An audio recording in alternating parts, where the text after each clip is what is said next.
Pessoal, então vamos dar continuidade aqui ao nosso evento. Queria registrar a presença do professor Francisco Scorsin e do professor Leonardo Penitente, que farão palestras também, cada um. Né? Na continuidade, nós vamos agora com a nossa segunda palestra. Vamos ouvir sobre a filosofia concreta dos valores, Requiem ao relativismo, pelo Dr. Hélio Angotti Neto. Nós já fizemos a apresentação aqui. Então, sem mais delongas, passo a palavra para o Dr. Hélio, para que ele comece a sua apresentação. Bom dia a todos, agradeço a atenção de todos. E o título ele é bem ambicioso, né? Requiem ao relativismo. Esse abacaxi para ser descascado com uma faca cega, que sou eu, né, foi dado pelo Leandro de uma forma muito peralta, vamos dizer assim. Mas eu farei o melhor. Não diria que vai ser um Requiem, mas talvez seja aquela primeira etapa do diagnóstico de morte cerebral. O Requiem é quando ele está enterrado. Não, o paciente ainda está sendo diagnosticado, ainda tem que repetir o diagnóstico de morte cerebral, depois tem que enterrar e fazer o devido Requiem. Então, tem muito caminho ainda à frente quando a gente fala de relativismo, nihilismo, subjetivismo, idealismo e todas as formas que podem levar ao solipsismo, aquela isolação do indivíduo frente à realidade. E por que falar disso? A necessidade que eu tenho de abordar esse tema do relativismo, antes de tudo, é no contexto da minha vida profissional. Eu sou médico, eu lido com pacientes e suas vidas. E quando a gente lida com uma coisa tão complexa e concreta quanto a vida de um ser humano, há uma necessidade de um modelo antropológico. A gente tem que ter uma noção do que é ser um humano. Como você lida com isso? Quanto vale um ser humano? Por que eu faço alguma coisa que eu entendo como benéfica ao ser humano? O que é o bem? Então, tudo isso vai depender muito desse modelo antropológico. Mas para nós buscarmos um modelo antropológico, nós temos que nos basear em alguns princípios. Que princípios que podem sustentar um modelo antropológico, um modelo de entendimento do ser humano? Que princípios que podem ser coerentes, alcançáveis, reais e explicáveis? Então isso é muito ambicioso. O que nós temos hoje, que são grandes flagelos de nossa época, sem dúvida nenhuma, são esse relativismo e esse nihilismo, que eles inundaram a academia no contexto de ciências humanas e agora já no contexto da saúde. E essas formas de relativismo que têm invadido o discurso da academia, elas vão falar com vocês que é impossível alcançar esses princípios. Será que isso é verdade? Será que a gente trabalha em cima de impressões subjetivas, destacadas da realidade, e quando eu vou ver um paciente, ou um advogado vai ver o seu cliente, ou um vendedor vai ver o seu freguês, nós estamos vendo abstrações mentais de nossa subjetividade, nós alcançamos alguém e há como alcançar uma realidade daquela pessoa. Então esses foram os meus questionamentos. E o fato que, se eu posso questionar, é porque eu galguei os ombros de gigantes, como já é dito há muitos séculos. Entre esses gigantes, sem dúvida nenhuma, é Mário Ferreira dos Santos. E como o tema hoje é de nos remetermos a Mário Ferreira dos Santos, eu tentarei, no melhor da minha condição, eu tenho minhas limitações e é duro a gente se referenciar a alguém maior do que a gente em estatura intelectual e de experiência, o que chega a nós em seus livros. Mas eu tentarei fazer um exercício ao estilo de Mário Ferreira dos Santos, utilizando algumas teses da filosofia concreta para alcançar princípios que permitam a nós estabelecermos um modelo antropológico que realmente tem coerência, tem fundamentação e pode ser utilizado para conviver com o próximo. E daí isso vai servir para a medicina, vai servir para todas as áreas da saúde, enfim, todo empreendimento humano em que há relações desse modelo antropológico. E isso é uma forma de antídoto contra o relativismo que a gente vive. Para fazer isso, próximo slide, eu gostaria de falar então desse contexto que eu já comecei a apresentar, nesse contexto no qual esse relativismo se mostra então escancarado nos dias de hoje e o que isso gera para nós. Vou apresentar 10 teses, 3 teses iniciais e 7 teses adicionais, e depois eu vou falar do modelo antropológico, se o tempo me permitir. O contexto, gente, é o pior possível. O que esse relativismo traz para a gente? Ele traz para a gente a mensagem de que nós não temos inteligência suficiente para penetrar a realidade. Quando você convence a pessoa que ela é incapaz de alcançar a realidade, ou de enunciar uma verdade, você amputou qualquer esperança de significação dessa pessoa. Você está isolando ela da realidade. E você está tirando ferramentas intelectuais que poderiam permitir que essa pessoa vivesse de forma plena. Então essa amputação da inteligência, eu até diria da imaginação da pessoa, isso tem criado deformações intelectuais que têm gerado prejuízos enormes para a nossa civilização nos últimos séculos. Guerras, incompreensões, relativismos que vão contra os valores estabelecidos em nossa civilização que permitem que a gente conviva de forma saudável, de forma produtiva. Tudo isso é um resultado de uma bestialização do ser humano pela afirmação de sua incapacidade de tocar a verdade, a beleza, a bondade, a justiça e o real. Então o contexto é o pior possível. É o pior possível. E esse contexto tem um antídoto. E aí eu passo para as 3 teses que eu gostaria de apresentar em primeiro lugar, que são teses tiradas da filosofia concreta e deduzidas dela. Próximo. As 3 teses básicas. E quem leu filosofia concreta já leu isso aí. Algo há. Algo há. Não há como negar que algo há. Se você tentar negar que alguma coisa há, você já está fazendo alguma coisa. É impossível negar que algo há. Não faz nenhum sentido dizer que algo não há. Não, há algo. Né? Agora veja bem, se algo há, e assim eu estou enunciando, conclui-se o quê? Que nós podemos enunciar verdades acerca da realidade que aprendemos. Algo há, eu acabei de falar isso. E Mário Ferreira dos Santos ele faz muito isso com a gente. A gente embarca na leitura das teses, ele vai montando o pensamento dele, você vai remontando aquele pensamento e vai vivendo aquele filosofar. E filosofia é isso, é igual uma partitura de música. Você tem que pensar e reviver aquela filosofia. Senão você não faz filosofia. Mas algo há. Né? Algo há, e isso foi enunciado por mim. Se isso foi enunciado, conclui-se que podemos enunciar verdades acerca da realidade apreendida. Porque eu aprendi que algo havia e falei isso. Vocês já pararam para pensar, e isso eu paro nessas 2 frases, eu fico às vezes horas pensando sobre as repercussões disso. Como que isso é grande? 2 simples teses. Como que daí tantas coisas serão deduzidas? Se podemos enunciar verdades acerca do que apreendemos, temos acesso à realidade. Porque senão não poderia dizer que algo há. Eu só estou fazendo uma dedução muito simples, a partir de uma frase que é inevitável e irrecusável. Se podemos enunciar verdades acerca do que aprendemos e temos acesso à realidade e enunciamos alguma coisa verdadeira a respeito dela, podemos ter a pretensão de montar um esquema antropológico válido. Então isso é a desculpa que eu tenho para começar a avançar agora contra o relativismo em busca de um modelo antropológico adequado.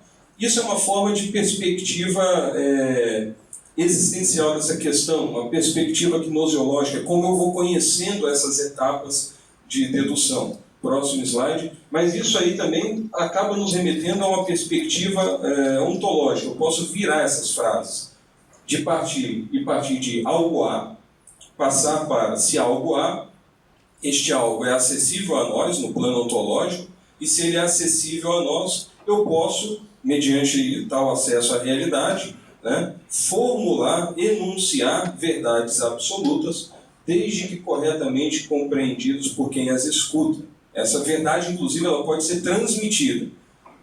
Vamos parar nesses pontos. Tem como recusar alguma dessas proposições? Depois eu gostaria que vocês tentassem recusar isso. A própria recusa dessas proposições é a afirmação delas, porque você está querendo dizer alguma coisa verdadeira. E aí entra todo toda a ambição do Mário Ferreira dos Santos, e ele era muito ambicioso, de fazer uma filosofia que ele chamava de positiva. Não no sentido do positivismo, não tem nada a ver com isso, mas positiva no sentido de que filosofia é afirmar alguma coisa. Não, aquela filosofia da negação, filosofia do relativismo, todas essas formas de filosofia nada mais são do que afirmações contraditórias sem enraizamento na existência concreta e real das coisas.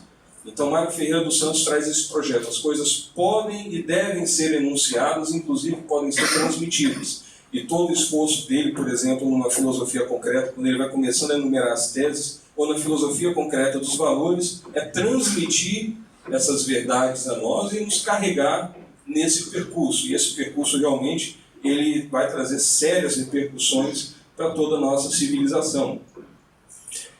E daí a gente avança um pouquinho mais nas nossas proposições adicionais. Próximo.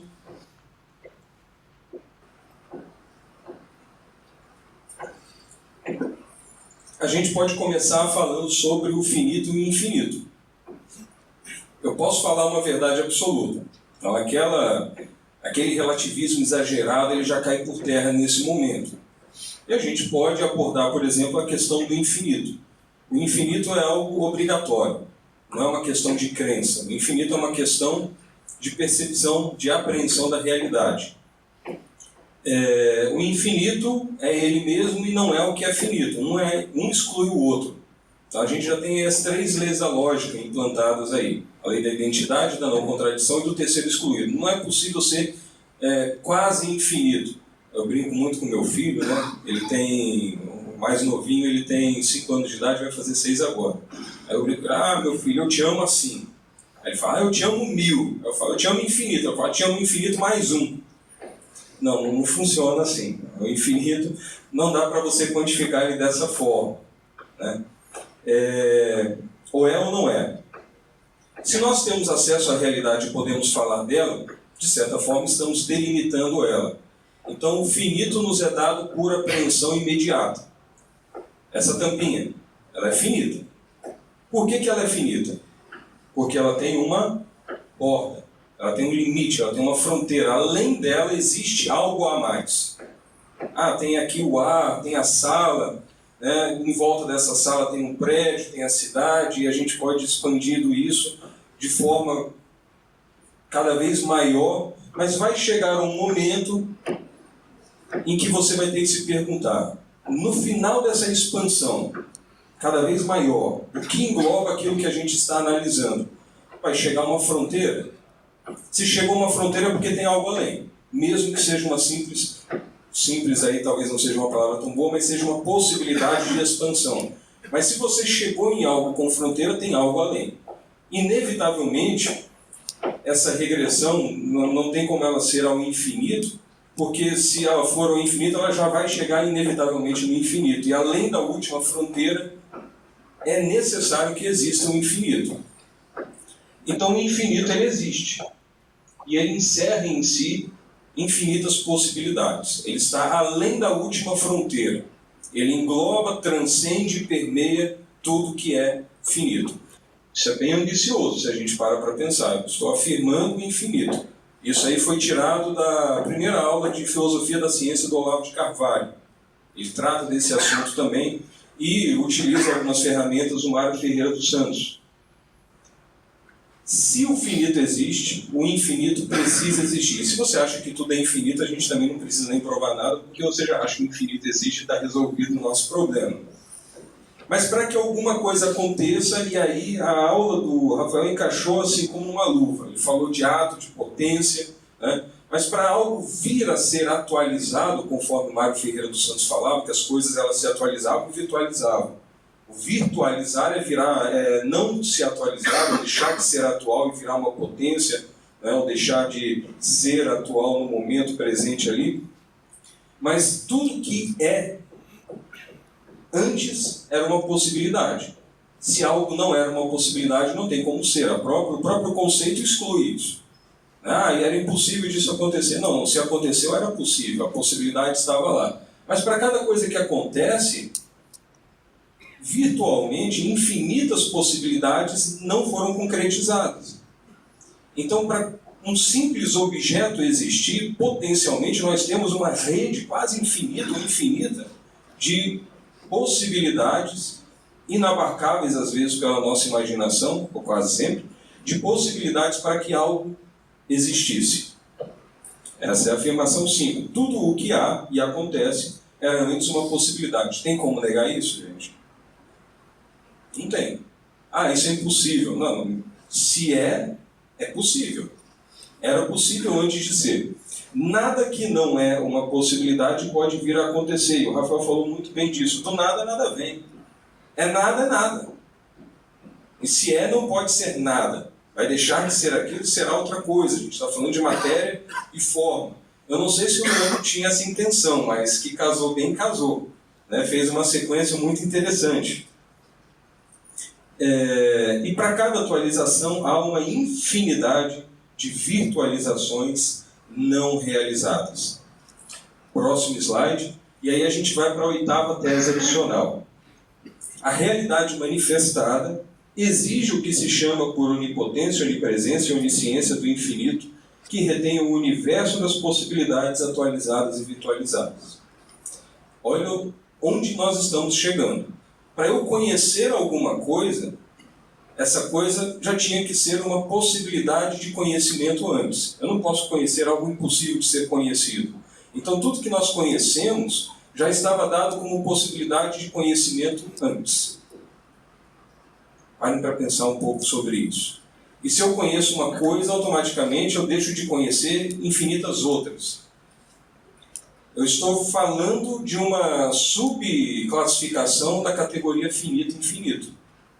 De trás de cada conhecimento nosso existe um infinito onisciente.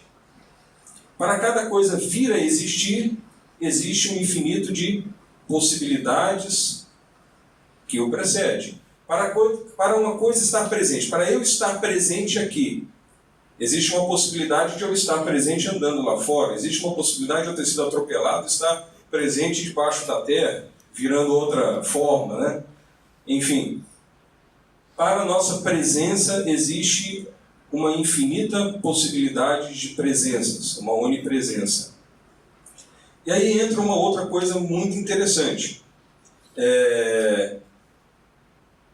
Para eu ter consciência e personalidade, se uma personalidade no mundo veio a existir, é porque antes dela existir, há uma infinita possibilidade de personalidades já dadas, das quais uma se manifestou.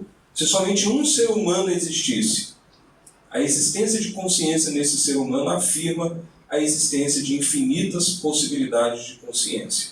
A gente está falando então de uma forma de pessoa. Eu sou uma pessoa, vocês são pessoas, e isso nos remete imediatamente ao conjunto infinito de possibilidades pessoais. Existe uma forma de onipessoalidade. E aí entra outra questão. Deixa eu ver aqui. Antes de passar para a afirmação 9, ainda vamos ficar na 8. Vocês entenderam aonde que a gente chegou? Nessa linha de pensamento? A gente chegou praticamente na seguinte situação. Se eu tenho uma tampinha de garrafa na minha mão e eu consigo olhar para ela, entender o que ela é e começar a exercer a minha personalidade e a minha inteligência, a minha consciência para falar dela, simbolizando, utilizando significações, como o Rafael falou anteriormente, isso aí é a comprovação, por meio da percepção das virtualidades, das potências que haviam antes, da existência inevitável, irrecusável e necessária de um ser pessoal, onipotente, onipresente e onisciente. Não tem como escapar disso. Isso a gente partiu de uma definição entre finito e infinito, que a gente pode almejar chegar a querer definir isso, sabendo que algo há e deduzindo de algo há uma série de afirmações. Então o Mário Ferreira dos Santos ele vai fazendo esse exercício com a gente. Ele vai lançando teses, vai deduzindo dessas teses, vai alcançando cada vez níveis mais altos e mais altos de abstração, mas realmente sempre nos remetendo à realidade das coisas. Próximo slide. E necessariamente a existência da capacidade humana de valorar, dar valor, seja maior ou menor, em diferentes graus, de valorar alguma coisa na realidade, pressupõe um infinito moral de possibilidades atualizadas e virtualizadas de valor. Se eu valorizo alguém é porque aquilo, ou valorizo algo, é porque aquele alguém ou aquele algo pode ser valorizado de diferentes formas. Então, não, mas tudo vale a mesma coisa, o valor é subjetivo. Não, a afirmação de que o valor é subjetivo, se a gente para pensar, é uma afirmação de que tudo vale a mesma coisa objetivamente. Eu estou emitindo um juízo de valor. Você não pode emitir juízo de valor, vocês já ouviram isso? Alguns pseudocientistas que gostam disso, você não pode emitir juízo de valor. Você acabou de emitir um juízo de valor. Terrível, tudo vale a mesma coisa. A pessoa, na verdade, todo relativismo, ele é a afirmação arbitrária de que quem emitiu a frase relativista, somente ele tem acesso à objetividade que ele nega a você. Isso que é o relativismo. É a suprema arbitrariedade na qual quem é o relativista que enuncia a frase, ele se põe no lugar de juiz supremo da objetividade universal e te reduz a uma condição subhumana. E isso tem paralisado a academia do mundo inteiro por séculos, e nós estamos assistindo isso por falta de ferramentas, instrumentos filosóficos, de forma inerme, e vendo pessoas caindo num ciclo de bestialização e de perda do status de dignidade humana, de acesso ao infinito, e tantas vezes sem os recursos filosóficos, como a gente olha na obra do Mário Ferreira dos Santos, do Bernard Lonergan, do Javier Zubiri, do Eric Voegelin. Essas ferramentas estão aí. Elas estão aí prontas para nós acessarmos elas. Mas é claro que a academia não vai disponibilizá-las tão fácil assim. Mas é interessante, os valores estão lá. A nossa consciência ilumina esses valores que estão dados em possibilidades. Próxima. E a existência do ser humano consciente, dotado de uma personalidade, então exige a aceitação de um ser transcendental, onipotente, infinitamente consciente e dotado de absoluta personalidade, que supera toda consciência e inteligência manifestada na realidade. É uma necessidade. Na verdade, se toda a história do universo fosse um simples faiscar de uma luz, toda a possibilidade universal infinita já estava dada antes daquela pequena luz faiscar. A manifestação de tudo pressupõe esse infinito conjunto de possibilidades, além de uma coisa, uma manifestação, um ente finito. É bem ambicioso, Quando o Leandro me deu o tema, eu falei, rapaz, você está me metendo numa enrascada, mas a gente vai, corre atrás, e traz aí um diagnóstico bem ao estilo de Mário Ferreira dos Santos. Para o cristão, isso é uma visão já que, até agora, tudo que eu falei é o que seria chamado de revelação geral, conforme alguns teólogos. Eu estou falando de coisas perceptíveis pela razão, simplesmente pela contemplação da natureza, e das coisas como elas são, e do uso da lógica, e do uso da sua apreensão da realidade. Só isso. Além disso, existe, no caso de uma perspectiva cristã, uma concretização, uma atualização dessa personalidade onisciente, onipresente, onisciente e onipotente, de expressão máxima de valor na figura de uma pessoa que se concretizou como Jesus Cristo. Aí a gente entra na revelação especial, que aí vai ter uma série de outras questões. Mas se a gente para pensar, nós podemos nos relacionar, não é verdade? Graças a Deus. Agora, o fato de nós podermos nos relacionar quer dizer o quê? Que a relação já é dada como possibilidade antes da nossa relação acontecer. Porque se a relação não fosse dada como possibilidade, nós não poderíamos nos relacionar, seria algo impossível. Cada um viveria num universo à parte. Qual é a relação infinita dada que precede a relação humana? A gente, de uma forma, eu fico até um pouco preocupado em chegar a tocar nisso, e não pretendo de forma alguma esclarecer muito isso. Mas isso acaba nos remetendo ao mistério da Trindade. A Trindade que se relaciona no infinito, antes do espaço-tempo, antes de qualquer coisa ser concretizada, ela já dá para a gente a possibilidade de relacionamento entre os seres humanos. Então, até a trindade, quando a gente para pensar em princípios que podem ser buscados pela razão humana, de certa forma ela já é tocada muito de leve nesse momento. É claro que isso não explica ela, não esgota, senão seria fácil, né? Se eu que sou um mané estou conseguindo chegar lá pertinho, um agostinho da vida, já teria explicado isso muitos séculos com muita propriedade. Então, não explica, não esgota, mas aponta na direção de uma relação infinita que existe antes da existência ser colocada como uma atualidade. Com base nisso, nós temos então a pretensão de buscar um modelo antropológico. Próximo slide. Esse modelo antropológico vocês verão, é uma mistura. Eu utilizei alguns conceitos do Hermann Doiver, utilizei os conceitos de Nova Era e Revolução Cultural do Olavo de Carvalho. Mário Ferreira dos Santos descreve mais ou menos essa antropologia. O Olavo de Carvalho foi quem coloca numa cruz, utilizando simbologia de várias civilizações. O Jordan Peterson fala também de alguns elementos dessa cruz, próximo slide.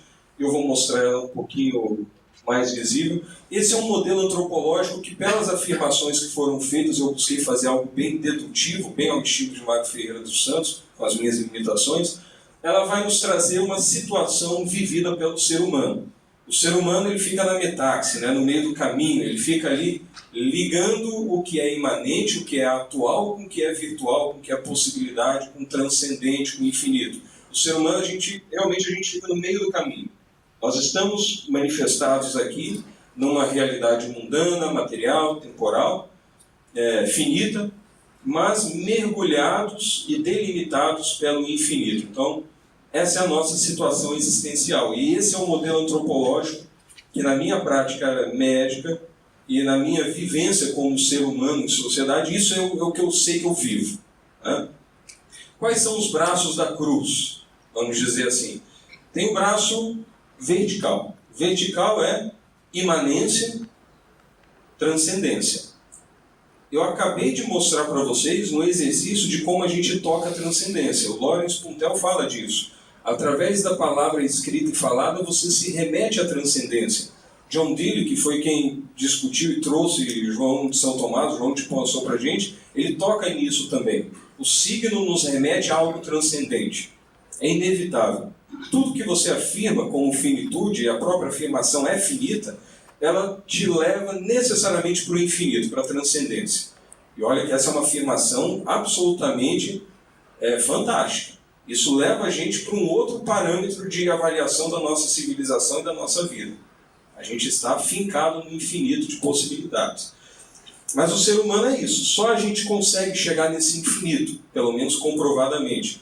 E aí tem aqueles reinos, o mineral, o vegetal, o animal, o humano, que foram falados. Mas o ser humano, na parte imanente, ele também recebe influxos de um imanente que é dado e de um imanente que é construído.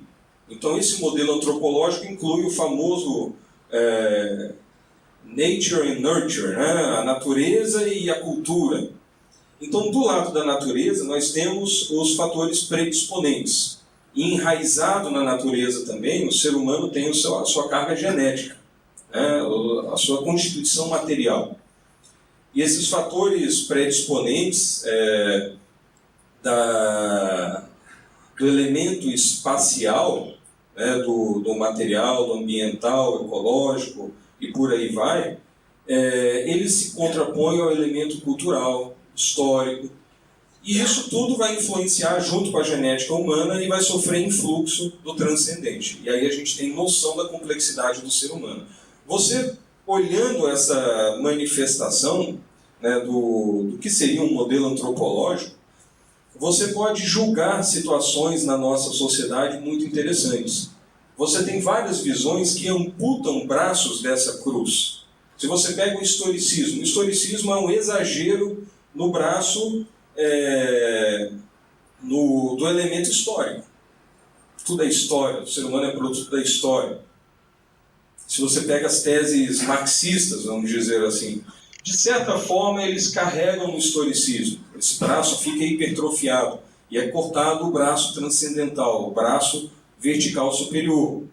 Se você pega o darwinismo, bem ao estilo do Richard Dawkins, né, aquela coisa bem grotesca assim, né, você carregou para o lado do elemento espacial, né, enfatizando o lado genético, né, o braço inferior, e aí, né, nessa disposição, o braço esquerdo inferior da cruz. Tudo é genética, tudo é o desejo de proliferar, tudo se explica, né, por essa questão natural do ser humano.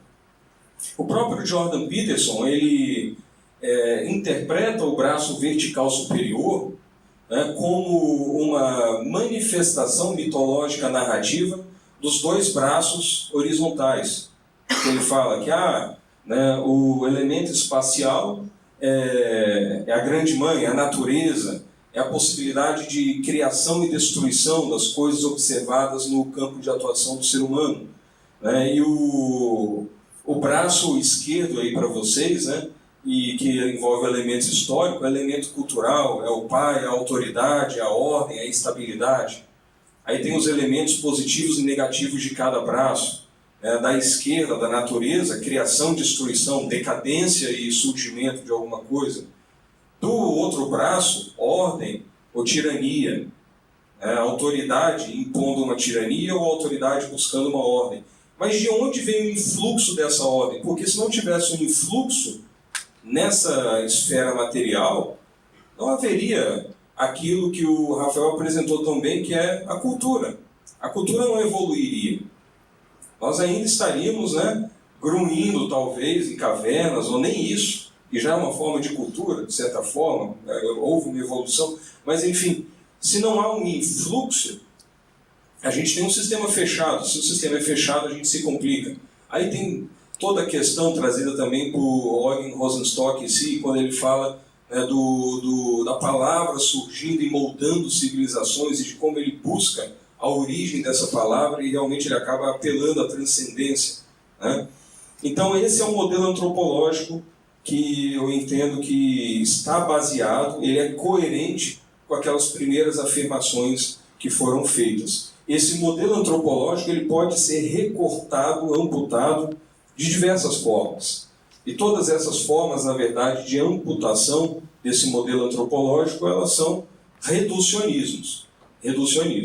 E se nós partimos para o relativismo, realmente aí a gente vai cair na irracionalidade plena, na arbitrariedade. Então, é interessante como a gente parte de algumas pressuposições inegáveis e a gente acaba alcançando, inclusive, um modelo antropológico coerente com esses princípios e que é coerente com a nossa prática e vivência diária, que a gente alcança pelo senso comum, como diriam os realistas escoceses. Né? Aquele senso impregnado no ser comum, na pessoa comum, que ela sabe que isso é uma tampinha de garrafa, né? Isso não é uma forma numa matéria que eu enxergo a forma na minha cabeça. Não, essa conversa chega a ser loucura para o senso comum, e é uma loucura de fato. Esse subjetivismo é uma amputação da imaginação humana e do acesso nosso à realidade. Imaginem vocês um médico kantiano, assim, mais exagerado, aquele subjetivista. Como é que seria esse médico na frente de um paciente? O paciente, vamos supor que ele está, né, com melanoma, tumor maligno, né, terrível, é um dos piores cânceres que existem. Está com melanoma de pele. Não, esse melanoma é uma coisa que está na minha cabeça e eu vou tratar o melanoma do paciente, mas eu estou tratando, na verdade, o que está na minha cabeça e eu estou achando que isso faz um bem para o paciente, mas o bem também está na minha cabeça, não é lá que eu não acesso à realidade, eu não vejo o outro, mas coincidentemente ele também tem uma estrutura parecida comigo, então o melanoma dele acaba funcionando legal quando eu tiro o melanoma, porque é uma conversa de louco, são várias voltas que são dadas para tentar explicar um subjetivismo relativista exagerado que realmente você vai ficar se complicando por uma coisa que comprovadamente você pode olhar, anunciar, entender, compreender, intervir e gerar um efeito na realidade. Se você nega essa capacidade de acessar a realidade, você está negando que algo há. E se você afirmou que algo há, você é obrigado a aceitar que você acessa a realidade. Então, se a gente voltar naquelas três primeiras afirmações, né, no famoso Algo A, do Mário Ferreira dos Santos. Depois de Algo A, se há algo e foi enunciado, e a gente enunciando esse algo a gente conclui que nós podemos enunciar verdades, e se nós podemos enunciar verdades e vocês me compreenderam, a gente também pode transmiti-las. Nós temos que aceitar então que temos acesso à realidade do ser. E aí a gente entra em Louis Lavelha e a coisa começa a ficar cada vez mais ampla. E isso dá para a gente o quê? A certeza de que nós podemos utilizar a nossa imaginação para tentar tocar a realidade. E que tudo isso que a gente vive não é um sonho maluco, né, da cabeça que você nem sabe de quem que é. Então, esse, né, é o meu entendimento de algumas ferramentas que nós podemos utilizar de Mário Ferreira dos Santos, né, e de como a gente, utilizando essas ferramentas, nós podemos alcançar um modelo de entendimento do ser humano e fugir do extremo relativismo que nós vivemos. Quando nós excluímos esse braço vertical superior da cruz e nos animalizamos, nos reduzimos, nós caímos realmente no risco de amputar da nossa existência a busca pelo sentido. Porque o sentido das coisas, né, se a gente fosse simplificar muito, tem a esfera material, a esfera lógica e a esfera dos valores, em que tudo que é material ou lógico recebe uma forma de valência, vamos poder assim, definir uma valência positiva ou uma valência menos positiva ou negativa, em oposição àquela positiva que foi dada. Mas se você amputa do ser humano esse braço vertical superior da cruz, você amputou um dado da realidade que é parte intrínseca da ação humana. E se você amputa a possibilidade do ser humano de crer que ele tocou no sentido da existência, você abre caminho para todas as formas de escatologia imanentista política que a gente viu na nossa história. E agora eu já vou estar tirando, eu vou tirar nesse momento uma conclusão dos efeitos deletérios dessa amputação vertical da cruz existencial que caracteriza esse modelo antropológico. Se você tira a possibilidade existencial de busca de sentido do ser humano, todo sentido é arbitrário. Isso é uma afirmação de valor, mas mal compreendida e sem imaginação e ferramentas filosóficas, ela nos leva imediatamente a uma amputação de sentido da vida, e o que você tem é uma arbitrariedade, e essa arbitrariedade vai buscar sentido, um sentido arbitrário nas coisas imanentes, e aí a gente tem as escatologias imanentistas, né, que povoaram os últimos 2 séculos e que mataram aí centenas de milhões de pessoas, a maior praga que a humanidade já viu em toda a sua história. É uma mistura de falta de transcendentalismo com materialismo exacerbado, arbitrariedade e uma esperança de sentido que não pode ser explicado apenas na esfera imanente. Aí a gente vai falar de comunismo, nazismo e vários outros ismos aí da nossa época. Toda fonte disso, se a gente para pensar, é a descrença na capacidade humana de buscar o sentido das coisas. É a descrença na capacidade humana de tocar a realidade. E, em última instância, essa descrença na nossa capacidade de buscar a realidade, falar uma verdade, ela acabará nos reduzindo a uma condição subhumana, né, e acabará destruindo a nossa inteligência. É isso que a gente observa na nossa frente quando a gente olha a sociedade hoje. A nossa inteligência, a nossa capacidade de buscar a verdade, a beleza, a bondade, a unidade, a justiça, ela está sendo desacreditada e com isso nós estamos nos tornando aleijados no modelo antropológico. Foi bem ambiciosa a exposição, mas aí eu deixo aberto para perguntas e eu tentarei responder no limite das minhas capacidades. Obrigado pela atenção.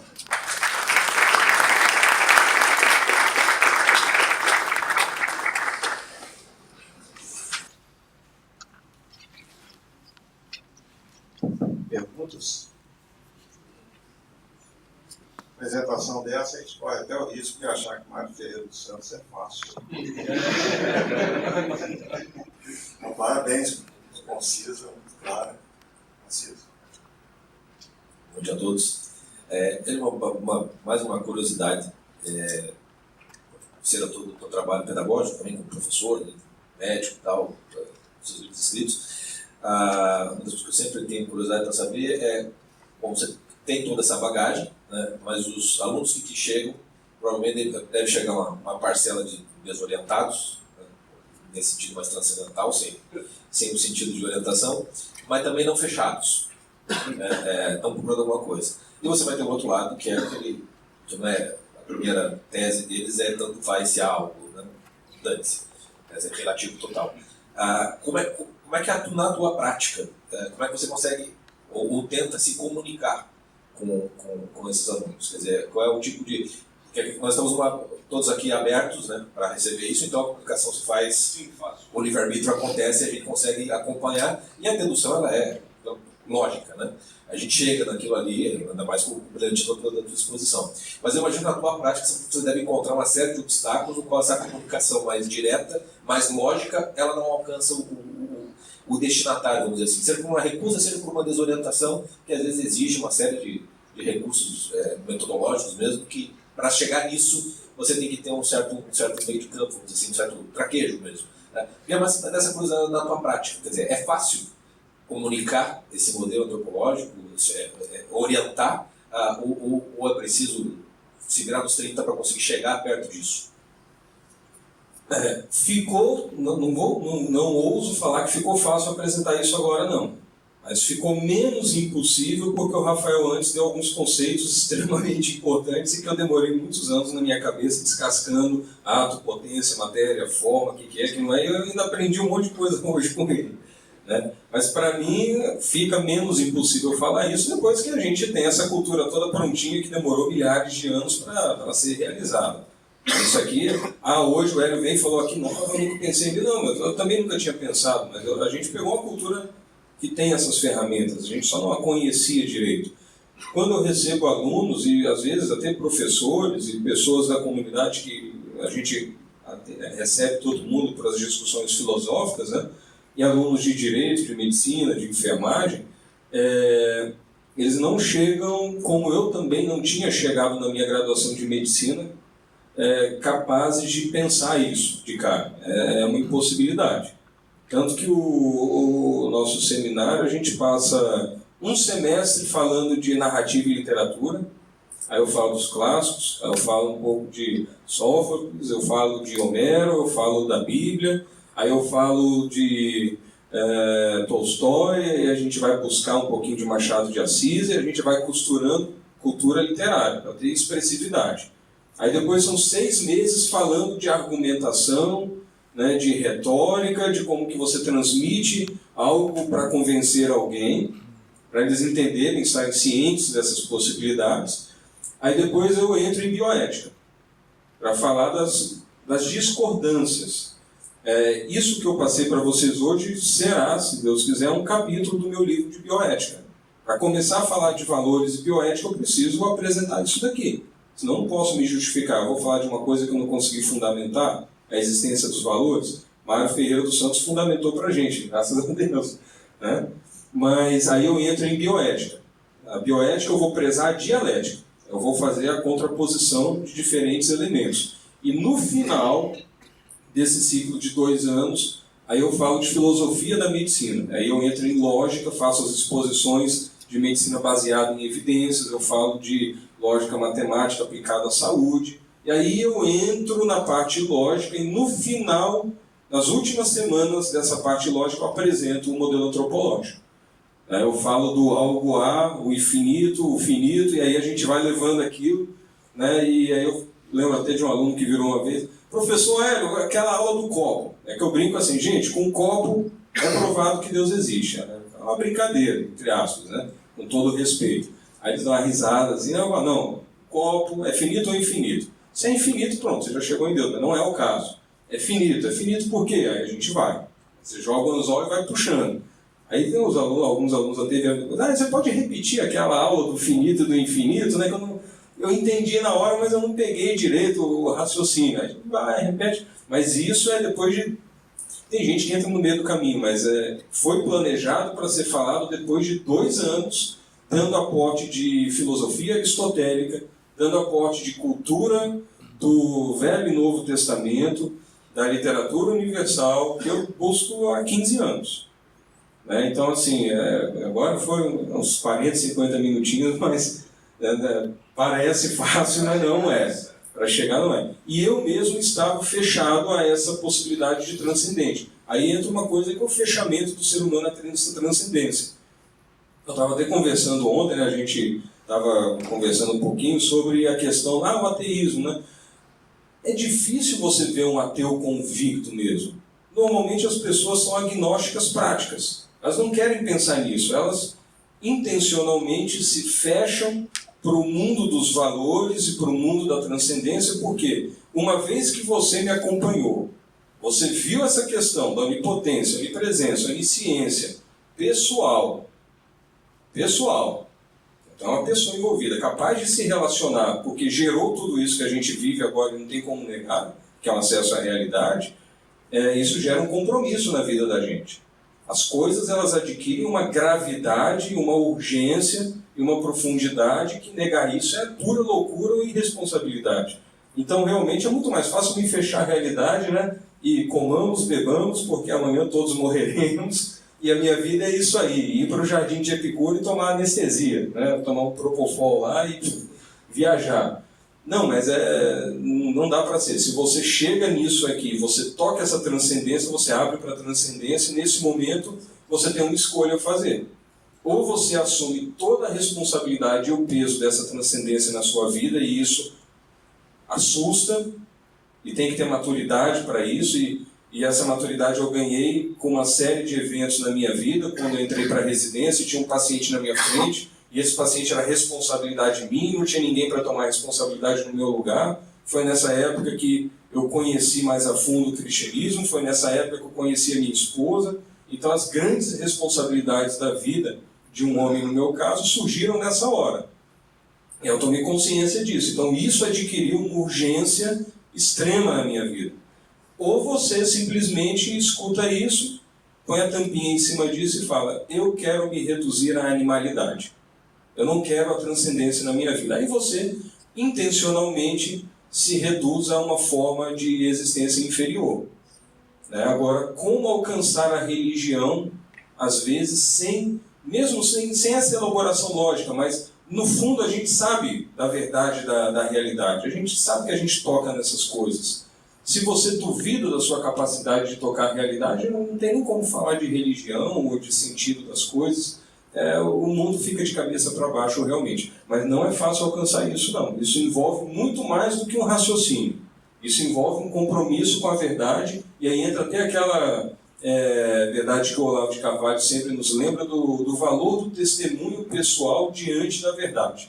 Você tem que aceitar para você mesmo que o que você viu é verdade, e que é verdade que você viu e não tem como negar aquilo, e se você não pagar para ver esse testemunho pessoal, não dá nem para fazer filosofia, né? É melhor voltar para o conselho lá de Eclesiastes para aqueles que vivem só debaixo do sol. Né? Nada faz sentido, tudo é vaidade. Parabéns, Ego. Realmente foi combinado, mas da forma do meu plano maligno era esse mesmo. Parabéns. E você desenvolveu de uma forma que eu acho que é até a forma adequada de se ler o Mário desses livros dele de tese, né? Que é você ficar remoendo realmente cada tese daquela, sem pressa, e compreendendo e vendo o impacto que aquilo tem. Você começa a ler a filosofia concreta, mas então nada não há, então há apenas o ser, e o ser sempre houve, é infinito e tal. Eu concordo, então esse não é problema para mim. Aí você larga o resto tudo, calma, você esperou ele molhar o bico, vai chegar lá, né? E no Filosofia dos Valores tem muitas coisas desse tipo. Parece que tem hora que parece que ele está afirmando o relativismo, né? Porque à medida que o meu ser em si, essa água convém ao meu ser em si, ela é relativa a mim. Então, os valores são relativos. O ser que a água tem, que é um valor para mim, é relativo a mim. Então, é um relativismo. Portanto, você não espera, tem a seriedade de dizer, eu quero ver aonde realmente chega, você se precipita e sai da linha do curativa toda que pode ter. Né? E uma das frases que mais marcou assim, nesse livro é assim, o valor é o ser dinamicamente considerado. Esse negócio que fica na minha cabeça, eu vou lá ler um livro de ética convencional da academia e tudo mais, e volta para isso. E você vê, isso que realmente é assim, você entende o que você está querendo dizer, né? Então, aquilo vai te... Depois que você compreende, pronto, aquilo virou uma tese axiomática dentro de mim, a partir da qual eu posso começar a incorporar na minha vida, tomar atitude com base nela, defender publicamente com vigor, e isso agora eu sei que é assim, né? Eu acho que essa é a forma o Leomário tem que ser incorporando o que está ali logicamente expresso, incorporando até você reconhecer. Aí você conseguiu fazer perfeitamente. Nossa, eu dou mais os parabéns aí e mostrar minha satisfação de ver os temas sendo desenvolvidos na minha opinião.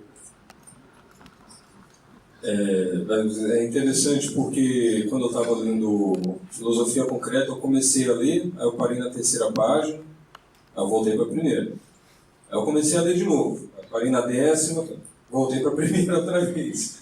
Então a gente vai empacando numas teses e vai voltando. E o Mário é isso, ele vai estruturando a sua mente. E ele parece que ele vai afiando. Né? Apesar de afiar, eu ainda me sinto uma faca cega descascando um abacaxi. Né? Esse abacaxi, o culpado é o Leandro Ferreira. Mas é interessante, essa dinâmica. Na leitura do Mário parece que ela é viva. Né? Ela vai te acrescentando assim, e vai te dando meios. É muito interessante. Bem, questões. Hélio, você faz um trabalho importante didático, né? Qual é o alcance desse trabalho? O seu número de alunos, né? São alunos de medicina, são alunos da área da saúde? Descreve um pouquinho esse trabalho que você faz para nós. O Seminário de Filosofia Aplicada à Medicina ele foi criado em 2012, foi uma iniciativa própria, baseado no COF do Olavo de Carvalho, em várias leituras que eu fui buscando desde 2002. No começo ele era para alunos de medicina, depois entraram alguns de direito, vez ou outra entra alguém, visita alguém, vai, né? Tem gente que tenta acompanhar algum material que é disponibilizado online. E foi interessante, assim, hoje frequentam o curso que é gratuito, aberto à comunidade toda, quem quiser comparecer é convidado, profissionais inclusive da cidade, ou quem quiser comparecer é bem-vindo. Mas hoje conta entre 30 frequentadores assíduos, flutua até 50 às vezes. Mas foi interessante que quando abriu, né, a gente anunciou um curso lá, né, um seminário de Filosofia Aplicada à Medicina, todo mundo achou muito esquisito. Né? Aí apareceram 50 pessoas no primeiro dia. Eu tasquei lá um vídeo de história da filosofia, né, aquele vídeo de introdução à história essencial da filosofia do Olavo de Carvalho. E apaguei a luz. Isso era no final do dia, depois do dia inteiro de aula. Aí começou aquela aula das histórias da filosofia, os 50 alunos, assim, né? Aí eu falei, não, a gente vai tratar desses assuntos, isso foi só para dar uma ideia das possibilidades de discussão aqui dentro, né, e tudo, vamos voltar semana que vem. Aí voltou uns 20, assim. Aí a gente começou a conversar, né, literatura e humanidades médicas, não sei o quê. Aí na 3ª semana vieram 6. E esses 6 ficaram durante 2 anos. Aí depois, né, a gente fechou o 3º ciclo, né, 12, 13, 14, 15, 16, 17, 18, agora a gente começou o 4º ciclo do Cefam, que são ciclos de 2 anos, como tinha descrito os módulos. Né? Hoje já tem mais gente, realmente.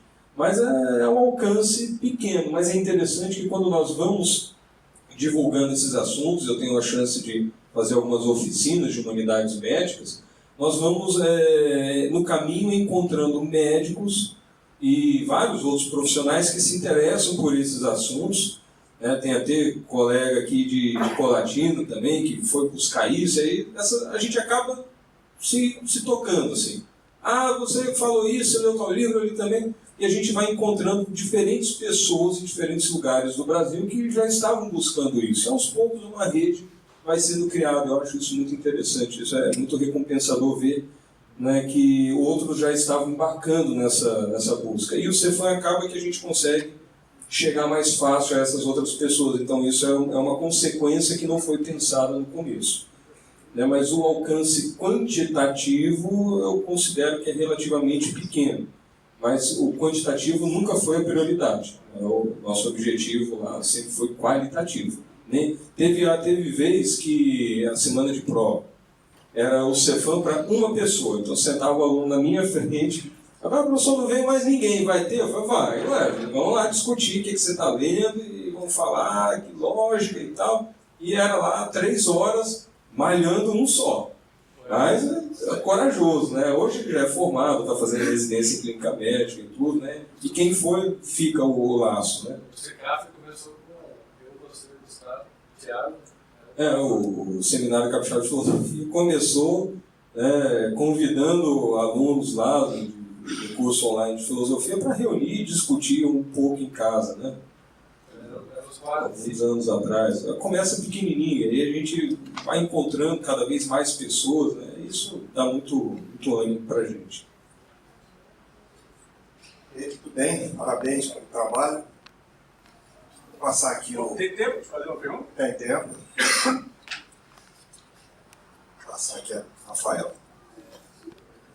Obrigado pela palestra, Hélio. Eu queria perguntar 2 coisas e fazer um comentário. A primeira pergunta, que parece que você estruturou propositalmente, me pareceu muito evidente, o seu seminário, não essa palestra aqui, você está chamando. Exatamente, então já está entendido. Você estruturou exatamente cada módulo seguindo um dos 4 discursos. Ficou evidente isso. A segunda é um comentário sobre exatamente o seu crescimento pessoal, seu envolvimento pessoal, que toca na esfera dos valores. Algo análogo aconteceu assim também comigo, e isso pode ser explicado um pouquinho pela própria visão do Mário Ferreira dos Santos, que o conhecimento ele se comporta com aquisição, com assimilação e acomodação. Assimilação é quando você vai entrando quantitativamente mais conhecimento, você vai ouvindo falar de mais coisas. E a acomodação é quando você, como sujeito, é obrigado... Opa, peraí, entrou tanta coisa agora que a gente tem que mudar a nossa forma, a nossa estrutura interna para caber mais coisa. É como se você tivesse comprado tanta mobília para casa, não, agora tem que construir um novo quarto. E somos nós, assim, crescendo, né, nesse sentido. Esse era só um comentário que me ocorreu na hora que você estava respondendo. E por último, eu pedia que você explicasse, que você tocasse nesse fatores emergentes e lupístico aí, por favor. Obrigado pela palestra de novo. Obrigado pela pergunta. Mas realmente, nos 4 discursos, eu acreditei e comprei aquela ideia que você tem que formar o imaginário antes para ter expressividade para voar mais alto. E tem dado certo, felizmente. E fatores emergentes são aqueles elementos que emergem da condição humana. Porque nós conseguimos, como até a gente comprovou aqui, vivenciando isso, a gente toca o transcendente, a gente fala coisas acerca do transcendente. Então, da existência humana na imanência, envolvendo elementos culturais, elementos naturais, dessa existência humana a gente observa a emergência de uma esfera de valores. Assim, o valor é relativo, entre aspas, de uma forma exagerada, porque é uma subjetividade do ser humano, uma criação do ser humano. É uma forma de você dizer isso, mas que não contempla toda a realidade do fato. Na verdade, o valor emerge na imanência por meio do ser humano. E o Afonso Lopes Quintas, ele não fundamenta isso também no livro que eu li, talvez fundamente bem em outra obra, mas ele fala do ser humano como iluminador de valores na realidade. Então, o ser humano presente, ele observa, ilumina ou até provoca a emergência de valores, e essa emergência de valores se dá porque existe uma esfera pística ou religiosa, transcendental, ou que fornece sentido existencial, que toca a transcendência e o braço vertical superior da cruz. Não sei se eu consegui me explicar bem. Mas do ser humano realmente algo emerge que supera todo o quadro da imanência. Ok, muito bem. Perguntas? Então eu vou anunciar aqui Estamos liberados agora no intervalo do almoço e peço a presença de todos no retorno às 13h15. Muito obrigado.